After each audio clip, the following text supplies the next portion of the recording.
بسم الله الرحمن الرحيم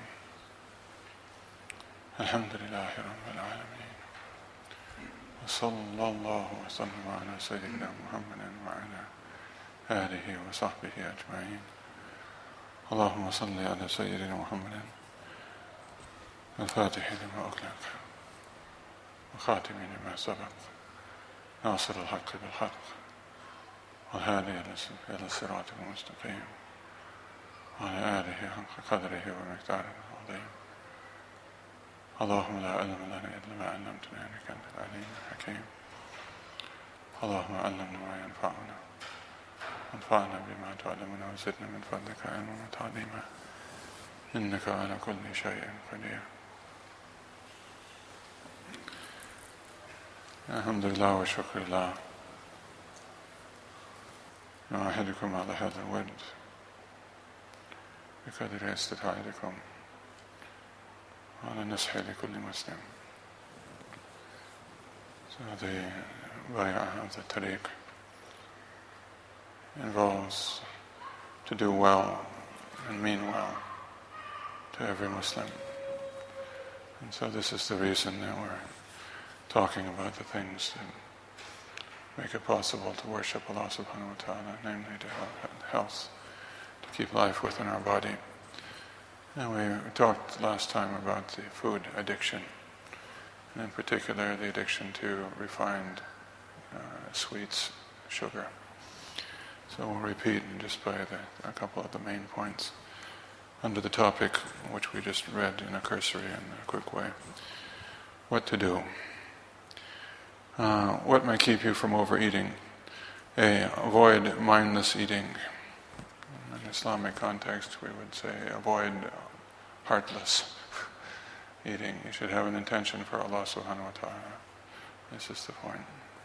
And Cornell, one of the people that they quoted in the article that we read at the end of the last period, he said, avoid mindless eating. People tend to eat whatever is on the plate in front of them. Says Monell's Marcia Pelchat. If you've eaten half the food on your plate at a restaurant, push the plate away. Americans, half of the trouble is being in the restaurant in the first place. Americans now spend 50% of their food budgets in restaurants. I know how to cook food because of my experience as this old sea biscuit.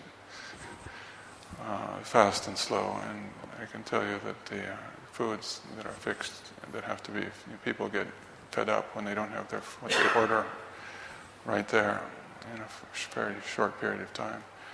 And for cooking, what does it consist in? Making the middle of the food hot enough so that it's done. And this is the medium by which this is typically done is grease in a restaurant, because this is the fastest thing to deliver the heat into the center of the thing that's being cooked. Avoid mindless eating. Don't leave food around. You're more likely to eat food out on the counter than if it's in the cabinet, even though you know it's in there. That's Pelchat. That's what Brian Wensink of Cornell University calls mindless eating. 2, beware of cues. Smells can trigger desires for food, like popcorn in a movie theater or cinnamon buns in the mall. Think about walking into a movie theater. We've seen all the reports that movie theater popcorn is bad for you. It's stale, it's popped in yucky fat, fake butter, and yet we all crave it because we're used to getting popcorn at the movies. Smells aren't the only cues. If you have a cookie every time you walk into the house before you make dinner, you're going to want a cookie when you walk into the house. And then there's advertising. You see the biggest rise in dopamine release when people see cues, says University of Maryland's Pamela Peake. That's why marketing is so powerful. 3, they set about finding out what are the main ingredients to addictive foods. And the food manufacturers came up with a composite. One is that it contains sugar. And then the second is that it also contains salt. And the third is that it contains fat. And fourth is that it have a cultural myth that makes it seem attractive or manly or something. That fits somehow into one's dare to be great. He had another one, thing that's in one's mind, psychology of the thing. Avoid the troublemakers. People know which foods make them lose control, so to speak. One woman told me, I've never in my life eaten a frozen Sara Lee cheesecake thawed, unquote. She just dives into it frozen. The answer, so to speak, is a detox and recovery plan. You can't drop the weight and go back to cookies again. I tell patients when I can give you something very rewarding, but it won't include sugar, fatty, salty, processed glop. And 4, eat healthy foods. And this is what we're going to finish, inshallah. The note on is tonight is how to control the amount that one eats by eating healthy foods. It hasn't been documented, but when people go on a diet and start eating a lot of fish and vegetables, they eventually start craving those foods if they stick to it long enough. This is the point. Don't think about depriving yourselves. Just think about adding a serving of something to your diet once a day for 2 weeks. If you're eating, say, 5 servings of fruits and vegetables a day, you have less time to eat other things. Don't assume that you have to banish calorie-dense foods from your diet. Oils, nuts, avocado are calorie-dense, but sprinkle them on a big bowl of greens and the calorie density plummets. See, Don't Be Dense, March 2012. And we have this publication here. We're going to read a few paragraphs from it, inshallah. Distract yourselves. Dieters say, it won't matter if I give in just this once, but the behavior modification people say it does matter, says Pelchat. You have to practice breaking the automatic response. How? Some people recommend engaging in another absorbing or enjoyable activity when you have a food craving. Read a book, do whatever. Anything you can do to put a delay between thinking of the food and reaching for it will make you more likely that you'll forget about it. Exercise is a key also. Beware of stress. When you're stressed, you're much more likely to fall into a pattern of eating more food than you wanted to. Says the National Institute on Drug Abuse's Nora Volkow. Food can reduce anxiety. It's no coincidence we talk about comfort foods. And don't get too hungry. That intensifies the drive to eat. My own experience is that if you want to break a food or eating too much meal after meal and day after day, just go on a fast for 24 hours. And eventually the waswasa stops. And you go on it or restrict your diet radically for a period of time to just certain foods. Until you don't eat anything besides those. And then the waswasa will stop. And finally, and this is the note that I wanted to underline here, exercise. In rats, running on a treadmill can increase dopamine receptors. In sedentary people in their 60s and 70s, an aerobic exercise program increased the volume of the brain's cortex. Peake says, we now have brilliant data that shows an increase in the prefrontal cortex nerve cells. This is apropos of the question that we had the other day. What can increase the part of the brain that says no? And this is it. There's the prefrontal cortex of the brain is the one that contains the executive function. It can be increased by the number of cells, the size of it, the actual matter there is increased by exercise. And so this is yet another benefit of exercise. That's extremely important because this is where you have the executive function and rein-in impulses. And guess what? It doesn't have to be extreme activity. Brisk walking is good enough. So a little bit of exercise is better, and the person gets more control over themselves. So these are among the things that we wanted to mention to do. We wanted to recommend a book, or a couple books. We've had a couple just to mention some of the things that we've discovered about exercise. I enjoy exercise. After you exercise for a while, you get to enjoy it. And also, I make a sacrifice. I used to see hours and hours in the morning to work, and so I could readjust and take to my work, which is translating or writing from different angles and revise and revise.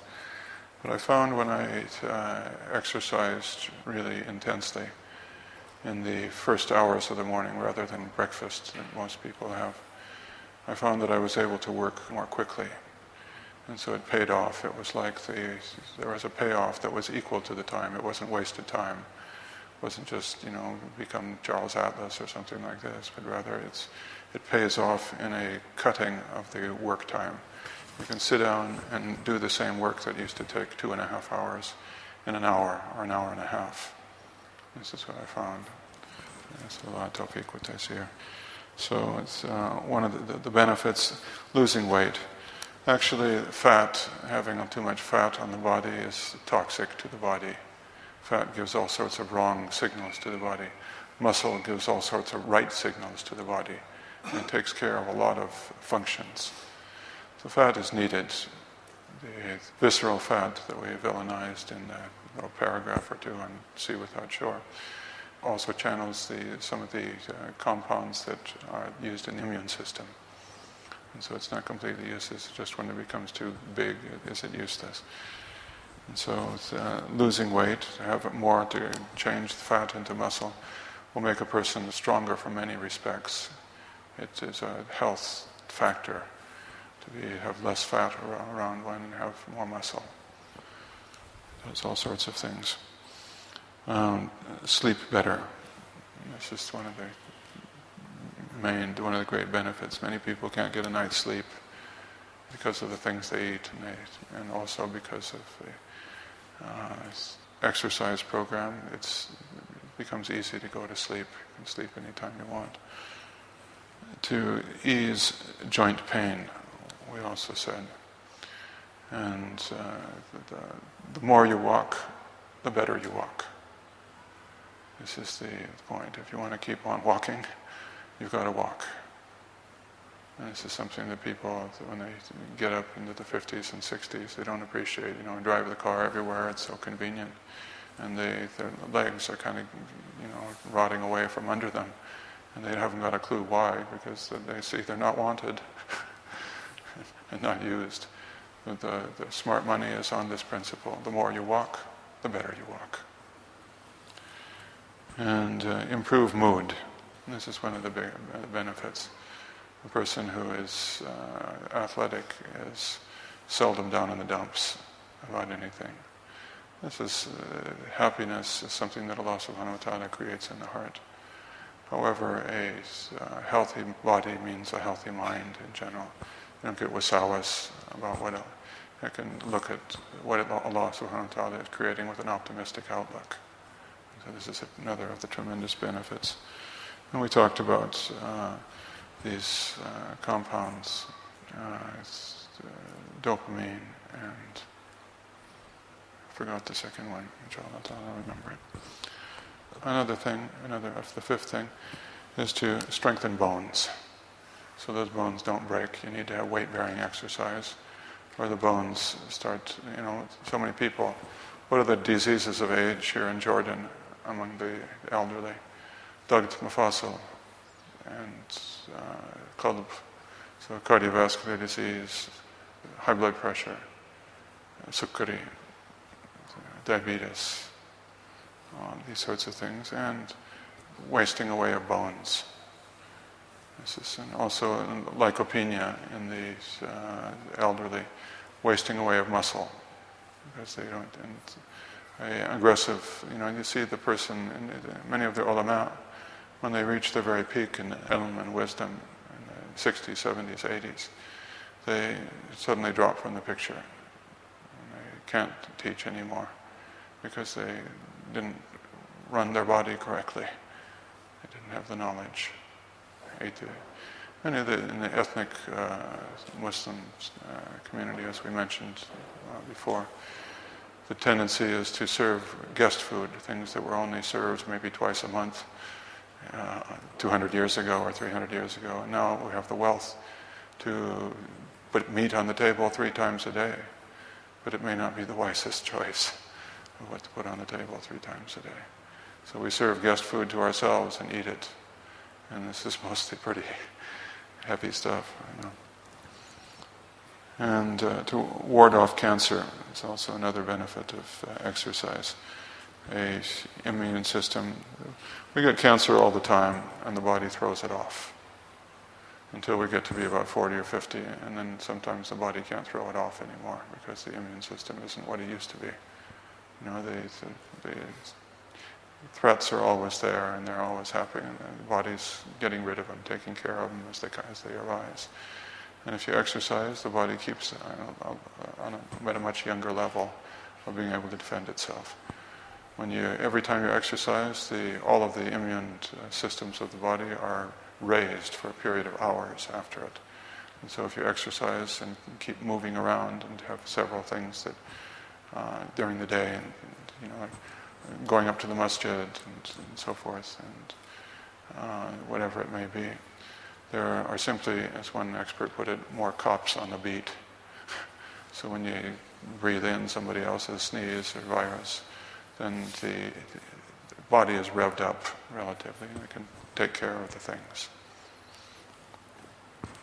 And improve cholesterol levels. This is the HDL cholesterol, or good cholesterol, that takes away the sludge and things that are on the vessel walls.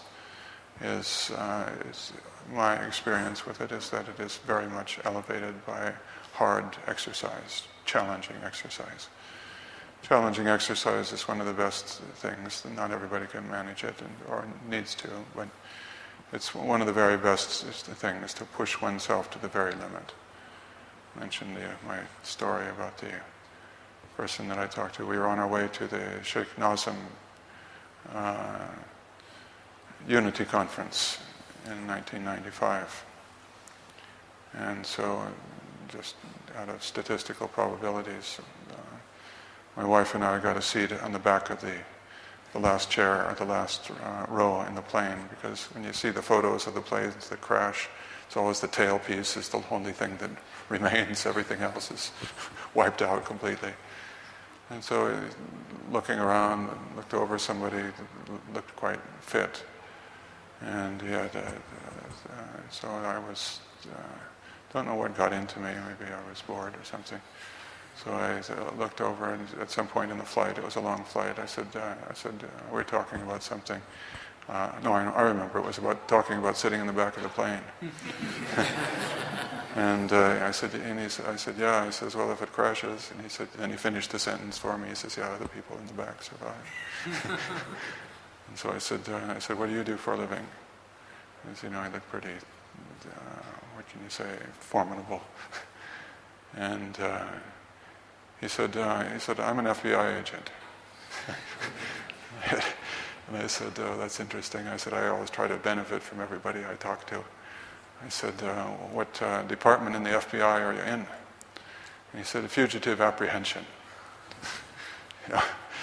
And so, they were a hunter of men, basically. And so we talked about, what time of day that you hunt people. You burst in on them at 3 a.m. when they're beat and half asleep and apprehend them, he said. And we talked, I said, well, you must do some sort of physical routine. I said, what kind of fighting is best to train yourself in, to overcome people? And, this is what he did for a living. He says, all this karate is just a bunch of bunk. He says, these blows and so forth. He said, the real hand-to-hand combat is grappling. And he says, I train in jiu-jitsu. It was kind of a vogue, it was, what was it called? The Lacey Brothers from Brazil or something. It was in that year, it was 1995. And so he was talking, he said, this is the way that you subdue people. He says, it's grappling. When it's close, it's grappling. Otherwise, it's just firearms. What are you going to do? Get into your stance. So this is what he said. And then I said, well, you mind if I ask you a personal question? And he said, what? And I said, well, how do you train? And he says, I do calisthenics. He says, I do push-ups. And I says, how many do you do? And he says, I do push-ups to failure. In other words, until he flops, until he can't do anymore. And I said, what else? And he says, and chin-ups. I says, how many chin-ups do you do? And he says, I do chin-ups to failure also. And all of his exercise were this mode. I recently, not so long ago, 2 years, read something about this. When you push yourself to the absolute limit, that there's all sorts of beneficial compounds released in the mind and body. And so apparently he knew what. So many other things. So ward off cancer, improve cholesterol level, lower blood pressure, ease pain. Also, arthritic pain can be helped a lot by moving around, and it can be increased. Can increase your pain by not moving around. This is, and also making lifting your pain threshold. This is what I believe that exercise can also do. So it doesn't hurt until there's more of it, and then someone else might register pain at. This is what I also believe. And so we had questions that people asked about the fitness in Suluk session 2. In light of criticism of the body mass index standard, the BMI standard, do you still think that it's a reliable system for determining ideal body weight? That's a fallacy of multiple questions. When you combine 2 questions, like, have you stopped beating your wife yet? You say yes. It means that you were, but you stopped. If you say no, it means you're still doing it. So this is what is called in logic, combining 2 questions inadmissibly, or the short way of saying it is the leading question. And so do you still consider, I don't remember that I did before. And so, body weight, the body mass index, or whatever it stands for, is unreliable for people that are heavily muscled. It will tell them that they're fat and they look like Tarzan, or something, and so it doesn't work on them. What is better is just a straight maximal waist limit. This is more predictive of difficulties. And for women, it should be, the maximal should be about 88.89 centimeters around their waist. Okay, and the waist being between the navel and the bones that jut out on either side of the waist. And for men, 101.5 centimeters is what they say should be the maximal. These are more predictive, and so I don't advocate this, but rather the Metropolitan Life Insurance from 1959 thing. You can probably dig it up somewhere. Somebody's heard of it somewhere, and so you can take a look at that. That's the one that I use myself and encourage. It's just easier on the knees and on everything else when you're a little bit lighter. Some people will disagree and say that you should be a little bit fat in case you get really sick and can't eat, and your weight goes down and down and down. If you don't have any extra to begin with, you're going to be in trouble. And I have gotten into trouble with that before, not too long ago. However, in general, I said it's just easier. And the brain is quicker and the body is quicker when it's this light as the standard in the Met. Let's see. The main things that, what I believe that most of the diseases, as I previously mentioned in the previous series of talks, which was health and Suluk, is that it seems to me that the degenerative diseases that plague the wealthy Western nations and many places in the East are caused by oxidative stress, by 3 things: oxidative stress. And here, the vitamin revolution has changed the way that people looked at things. We said, they used to say, eat, so much vitamin C each day, massive quantities, and vitamin E also.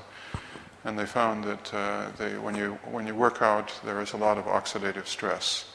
The body is oxidative stress is the basic mechanism of aging tissues. And when you work out, there's a lot of oxidative stress on the body when you work out hard.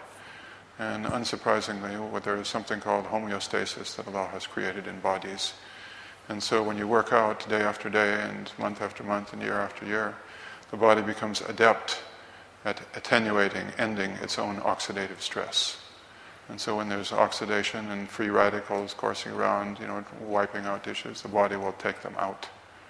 without vitamin C or without vitamin E.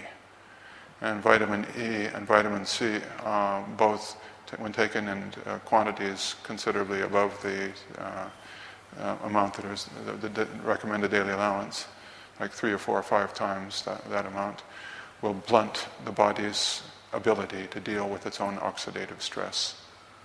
And so the thing, especially vitamin E and vitamin C, they don't recommend the massive quantities anymore. If you see a publication that was published before 2008, it'll say, whip it down by the handfuls. And if it's a publication that was published after 2008, when these studies came out that showed that they were really harmful, they had negative effects on the system rather than positive effects, and that they blunt the body's own ability to handle its own oxidative stress that comes after. And there's yet another benefit of working out regularly. The body learns how to take care of it. And 2 is advanced glycosylation end products, or glyconated end products, according to other people's pronunciation, or the word that they prefer to use for the same thing. And this can be solved very easily. It consists in not eating sugar, and especially not eating sugar with protein, animal protein. These 2 are something that causes glycosylation end products. And these are responsible for all sorts of problems: Parkinson's, Alzheimer's, dementia, heart disease, sclerosis, a lot of different things. And so by eating the sweetie things in one meal and the protein things in another meal is smarter than combining them both. So the worst of all worlds is ice cream. Combines animal protein with sugar. And so I know this is one. And this is so these are oxidative stress, advanced glycosylation end products caused by sugar, and chronic inflammation, tissues that are chronically inflamed. And this has got the most. It causes heart disease, and especially the inflammation of the veins and arteries. And so these are the things that you can find a way to eliminate all of these. Then you can prevent most of the preventable diseases from hitting one. Can you please provide a short list of essential vitamins we should be getting in our diet? No, there's just too many. Vitamins are broken down analytically from foods, and this is where they should be found. It's in the foods. There's an article called One a Day or None a Day. And so most people don't need a multiple vitamin, especially when they're young, if they're eating a good variety of foods. When a person gets older, the stomach acids are less able to assimilate certain key nutrients. And so for an older person, older than 50, some nutrients are a pretty smart bet. They're a pretty good thing. And so one thing that we can recommend to everybody that can hear these words is to go down and get yourself checked for vitamin D shortage. It should be up to 70, the level 70.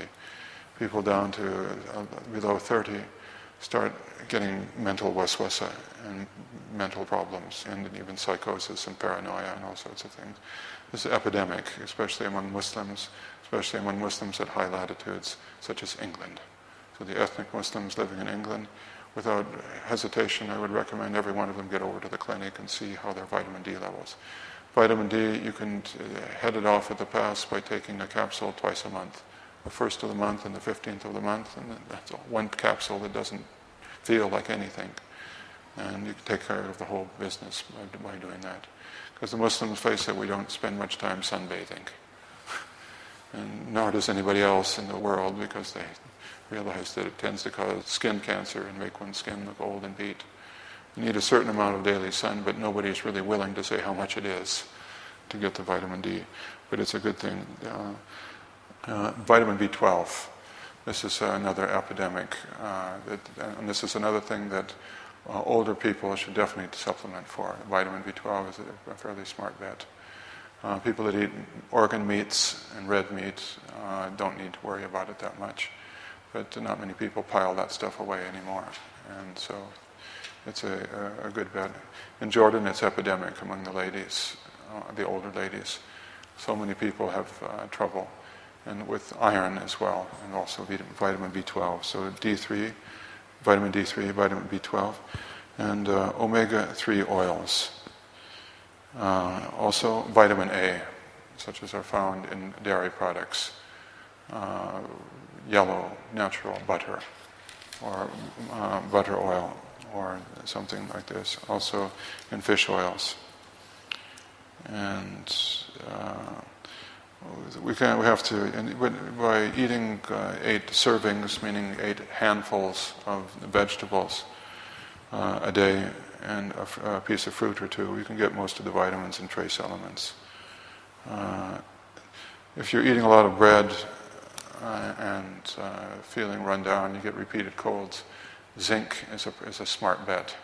Or if you're eating bran, a lot of oat bran, for example, it'll tend to, the phytate and phytic acid in fibrous foods, cereal foods, like oats, wheat, and oat bran, etc., will tend to interlock with calcium and make it unavailable to the body to use, and zinc.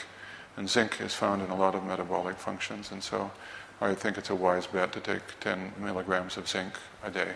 If you have a general rule of thumb is when you get a vitamin, use half of whatever the manufacturer suggests. They always have these massive doses that are too much for man or beast. And so you take a half of the pill or a quarter of the pill.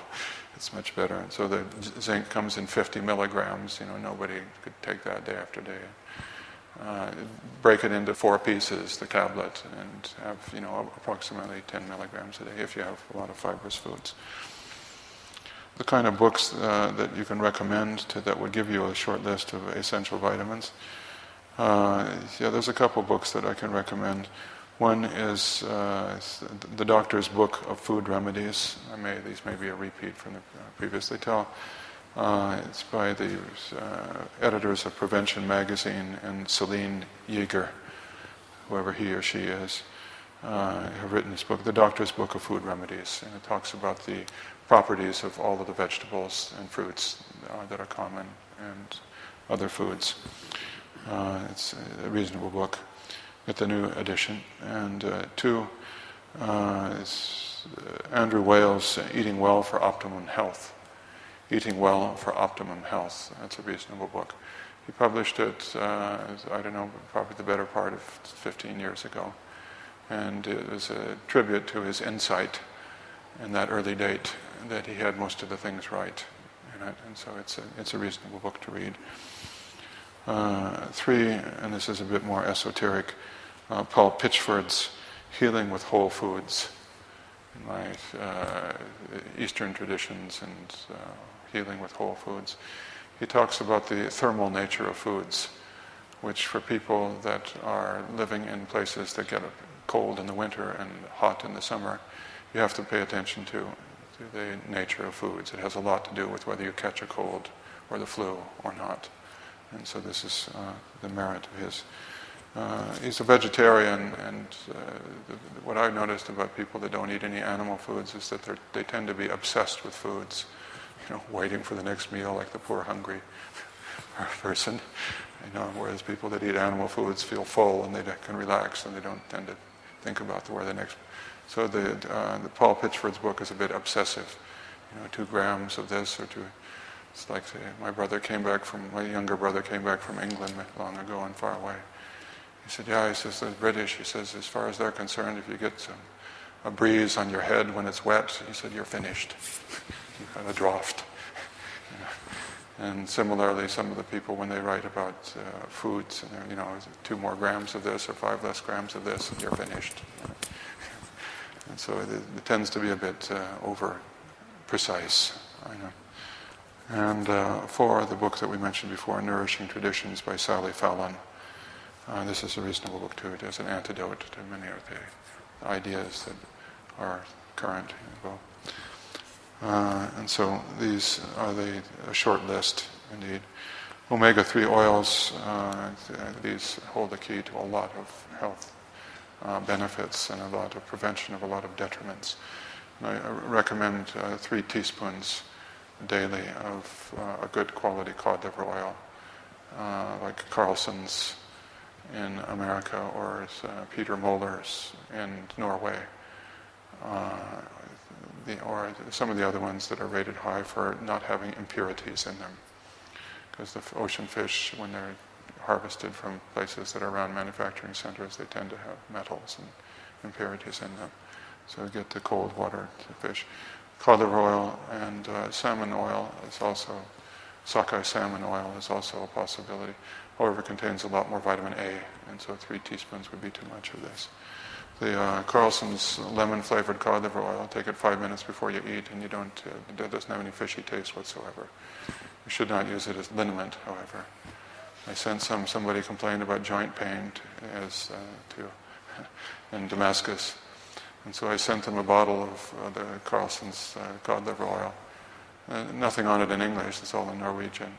It was Peter Moller's, excuse me. It's the same company that puts them on, but Peter Moller doesn't sound very American, and so they renamed him Carlson in America to sell it over there. So I sent it to Damascus, and the person said, he said, well, this, an Arab man of my acquaintance, he rubbed it on his knees, and after, 6 or 8 hours, the lemon scent wore off. It just smelled like stinky fish. And so it's to take with a spoon, not to be administered. Can you please explain again the process of protein cycling I discussed last Thursday and its advantages? The jury is still out on it, but it appears that sumu tasihhu, what it consists of, if you want to try it, and I have found benefits, because with my own system, everybody has their own system, that's my motto, is that I tend to eat 2 meals when I'm at home and working here, or somewhere like in the suhbas, which is kind of like working. And but when I'm traveling or somebody's guest, I try to eat 1 meal, because there just isn't any output to use up the food with. As a house guest, it doesn't do anything whatsoever. So the 1 meal is more than enough in that situation, and 2 meals is enough when a person is working. And so the protein cycling comes to very naturally for someone who's traveling, and also I have difficulties eating and sitting on a plane. So I usually eat in the last hour or so of the flight anyway. And so the protein cycling comes fairly easy when I'm traveling to and from things. Protein cycling, to understand how it's done, the idea is that if you starve the body of protein, it flips a switch on after about 19 hours of being starved of protein, meaning that your protein intake has been less than 5% of your total required calories. And it sees that no lysine is forthcoming from what you're eating, and it hits the panic button, so as to speak, and it starts consuming junk protein from the brain cells and from the other neural cells of the body, misfolded and aggregate protein that are characteristic of Parkinson's disease and of Alzheimer's disease, and form plaques and other things. And so how do you do it? Eat a supper with anything in it, and then then fast the next day. But for your sahur, have something that doesn't have any protein in it, like what? Dates, water, butter, for example. And then by the time you get around to your iftar the coming night, you'll have done your protein cycling. The body will, and this is the Prophet ﷺ, he said, sumu tasihhu. He said, fast and you'll be well, the Prophet said. And so there are tremendous advantages from this. Whether it works, I've submitted it to 2 people with some scientific acumen to see what they say. One objected. He says, well, how come we don't see this in people that can't eat in the hospital? He says, we don't see them, the autophagy, or the body feeding on itself in these people. And so I've asked but at any rate, we have the word of the Prophet ﷺ. What I've noticed from it is that the mind gets extremely clear and quick, and the memory becomes faster, and the faculties, the strength also becomes greater. That being hungry is extremely energizing, and that you can do feats of endurance that you couldn't do if you were eating 3 squares on those days that you're going without food. It's you feel hungry for a while. At about 22 hours you start feeling hungry, but you can go for 36 hours without a real difficulty. I don't say you can go for that long without water without a difficulty, but without food it's not too difficult. Let's see. So the Alzheimer's disease and Parkinson's disease all are characterized by protein aggregates and condensates in the cells, and these are obviated and taken away by protein. Fast. So what to do? Fast with a light non-protein suhoor. 4. Can one make dhikr of the Supreme Name while exercising? Silently, if one wishes. It's better to say the Supreme Name when you don't have any physical stimuli whatsoever. This is better. When the light is dim and when the body is quiescent, it's just much easier.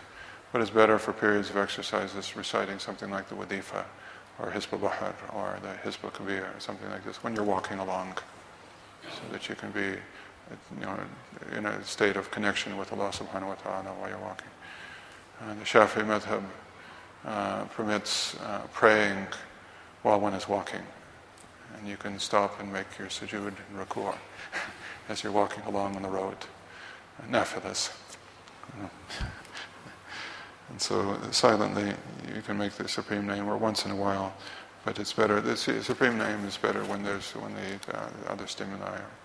And then the hal of the nur of the Supreme Name fills the being of the person, so that they don't have to make dhikr to find that nur after a while.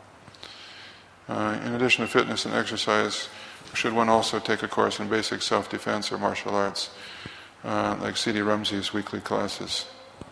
Well, if you get into fights often. Allahu Akbar, Allahu Akbar, Allahu Akbar, Allahu Akbar. Ashhadu an la ilaha illallah. Ashhadu an la ilaha illallah. Ashhadu anna Muhammadan Rasulullah. Ashhadu anna Muhammadan Rasulullah. Hayya ala salati, hayya ala salat, hayya ala falah, hayya ala falah. Allahu Akbar, Allahu Akbar, la ilaha illallah. Allahumma rabba hamid da'wati ta'amud wa salatu wa salam ala sayyidina Muhammadin wa sayyidina Muhammadin.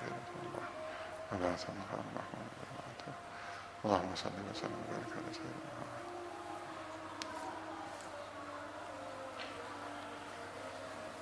That's good. It's a good thing for people that don't have any assertiveness training.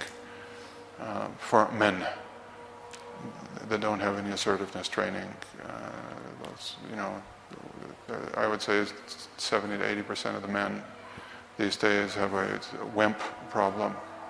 And for such people, they don't know how to fight, and one should, know how to stand up to bullies and so forth. And so just to train them in the mental attitude is important. And a sister emailed the following questions. The type of exercise is recommended for housewives that can't attend a local gym. The best exercise is where the gym may be necessary for some people, but you can't beat exercise if you find the motivation. You can't beat the exercise at home. It's just much quicker than rolling a 2-ton vehicle down to the gym 3 miles away or something. If you have a local gym that you can walk to, it's a benefit because it helps you keep on your routine. It's the best. Somebody who was trained in the Marines told me, he said his sergeant who is in charge of training everybody, he said the best exercises, he says, are calisthenics, things that you can do in an empty room with yourself. And this is what I have found, because I generally like to persist, and I find it extremely refreshing on trips when I'm in an airplane for 10 plus hours. The first thing I do when I get into the hotel room is start exercising hard, and it brings you around mentally and physically. Also, another thing that is excellent in view of the coming month is to work out after Asr on days of Ramadan. It sounds counterintuitive. Are you crazy? But you kind of creak up to the masjid, for Salat al-Asr, But if you exercise like a half an hour before the Salat al-Maghrib, you'll find that it pulls somehow the glycogen, the fuel of the body, out of the muscles where it's being stored. And you feel like you've just eaten something. And so it picks a person up who's fasting immensely. If you feel tired out, just hit the deck and do 50 push-ups or whatever you can. And do a few calisthenics, and you'll find that you're marvelously restored. It's like it picks you up completely. So don't stop your routine just because you're fasting. And even in the mornings, I work out in the mornings of Ramadan. And when I worked out twice, I quit working out in the evenings for reasons that pertain to the health. But in the previous years of fasting, I would work out both in the mornings and evenings, and nothing bad happened to me. The body is smart, and it sees that it's not going to get any water. It stops sweating. It holds on to the water that it has. And so I haven't seen any detriment. Except, you can't go out in the desert and work out and that sweat streaming. It's not intelligent, but it's a good thing. The type of exercise recommended for people who can't attend the gyms, particularly ladies. We mentioned the XBX program that I think we have it posted on Sidi Hammond's website for the ladies of the Tariq. It's like 12 minutes a day, and the 5BX program for men is good. It has teeth if you do it, and that's the secret. Jumping rope for 10 minutes, 15 minutes. These are excellent exercises, and you don't need to go anywhere. And so we didn't finish everything that we hoped we had finished. However, we've got a few things taken care of. This is from Andrew Whale. He talks about the science writer Gary Taubes. Sorry if I mispronounce your name, Gary. But he talks about, they used to blame fats in the diet for everything that was concerned with cholesterol. And he has written a book recently that Andrew Whale recommends called Good Calories, Bad Calories, challenging the conventional wisdom on diet, weight control, and disease. It presents more than 600 pages of evidence that lead to these conclusions. I wanted to read an essay by this man, actually. Maybe I'll get down to it in one of these Sundays, inshallah. Put your questions on the podium here, or send them in for the next session if there are questions. Number 1, 4 conclusions. Dietary fat, whether saturated or not, is not a cause of obesity, heart disease, or any other chronic disease of civilization. This is what he proves in it. Go read the book if you're interested in the science of it. What I found is that saturated fat from milk products is a tremendous benefit, and it helps nerve health and brain health. And I've noticed my consumption of it increases when I'm doing a lot of brain work. It's saturated fat is the precursor of acetylcholine in the brain, which is the basic chemical messenger in the brain. And so it's a very valuable substance. Yogurt, milk, butter, these things, they should not be excluded just because of the terror of the diet gurus. They say, we're all against dairy. Well, if they had the kind of dairies that they had over there, I'd be against dairies too, but you can't be against cows or against sheep or against camels or against buffalo. All of these, they're milk products, goats. All of these have extremely valuable products. The farther you get from what comes out of the animal, the less valuable it is in general.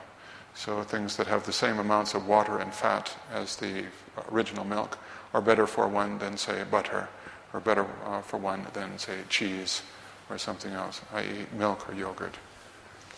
The Prophet ﷺ praised milk. He said, "La yursi ana ta'ami wa sharabi shay'un illa laban." He said, nothing takes the place of both food and drink except milk. The Prophet said, but they got their milk straight out of the animal and drank it directly. Yogurt was unknown. And he said, when he made dua, that we mentioned last time also, he clearly showed the preferability of milk to many, many other foods. He said, Allahumma barik lana fima razaqtana. Whenever he had food, he said, Allahumma barik lana fima razaqtana wa ta'inna khayran minhum. Oh Allah, give us barakah in that which you have faithfully bestowed on us, time after time after time, day after day. And give us better than it, i.e. in paradise, or better food than what we've eaten, than this bread, than this meat, than this. But when he drank milk, the Prophet ﷺ, he said, Allahumma barik lana fima razaqtana wa zidna minhu. He said, when he drank milk, he said, Oh Allah, he said, give us barakah in that which you have faithfully provided for us, and increase us in it. He said, so in the clear preference of the Prophet ﷺ, the Prophet ﷺ was someone who Allah inspired. So dietary fat, whether saturated, is not the cause of obesity, heart disease, or any chronic disease of civilization. But between parentheses, if you just eat enough and don't eat too much. This is most people, they're piling on everything and they say, well, I'll have another glass of milk because it's healthy after all. It's not healthy. Everything is junk food if it's too much. And even junk food is health food if it's just enough to keep you alive. This is hunger, and eating just the right amount of things is much more important than the sort of things. The problem is the carbohydrates in the diet. This is what causes the diseases of the Western world. Their effect on insulin secretion, that which makes sugar able to be used by the body. And thus the hormonal regulation of homeostasis, of the body's ability to adjust it. So the entire harmonic ensemble of the human body. The more easily digestible and refined the carbohydrates, sugars, refined flours, etc., the greater the effect on your health, against your health, and weight and well-being. 3, sugars, sucrose, and high fructose corn syrup specifically, as we've read, are particularly harmful, probably because the combination of fructose and glucose simultaneously elevates insulin levels while overloading the liver with carbohydrates. 4, through their direct effects on insulin and blood sugar, refined carbohydrates, starches, and sugars are the dietary cause of coronary heart disease and diabetes. They are also the most likely dietary causes of cancer, Alzheimer's disease, and other chronic diseases of modern civilization. So, forego that next chocolate eclair. وحي على الصلاة. Inshallah ta'ala, we'll finish our rant, inshallah, next Sunday, unless something else comes up that's more important. Billahi tawfiq. Al-Fatiha. May Allah subhanahu wa ta'ala benefit us by everything that we hear. Inshallah ta'ala. Ameen. Walhamdulillah rabbil alameen. The point is Allah. Walhamdulillah rabbil alameen.